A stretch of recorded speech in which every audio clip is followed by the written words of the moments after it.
Job করলো কে? এই আরে সর্বনাশ, আরে আরে বাপরে বাপ, আরে এটা মুরগির তোমার মাথা নাই, এটা জব করলো কে? খালু, আচ্ছা খালু, মুরগি তো জব করলেন, দোয়াটা জানেন? তো দেখো দোয়া। এই দেখেন আমার খালু কিন্তু মুরগি জব করে দেয়, বুঝছেন? দেখি দোয়াটা পারে নাকি খালু, মুরগি জব দোয়াটা কি কত? হ্যাঁ, বিসমিল্লাহ। হ্যাঁ হ্যাঁ হ্যাঁ, শুনেন শিখে রাখেন, বিসমিল্লাহ কি?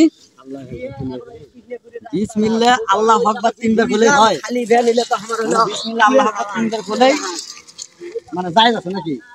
ও আচ্ছা আচ্ছা, জানা নাই। তবে নিজের মুরগি নিজে জব করে খাওয়া যায় এবং বিসমিল্লাহ আল্লাহু আকবার তিনবার পড়া জব করলেও জায়েজ হবে।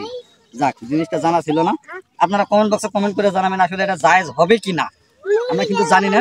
তবে উনি বললো যে বিসমিল্লাহ বলে আল্লাহু আকবার তিনবার করে জব করলেও জায়েজ আছে, খাওয়া যাবে। যদি যায় তাহলে অবশ্যই কমেন্ট করে জানাবেন। তো সবাই ভালো থাকবেন, সুস্থ থাকবেন, বাই বাই।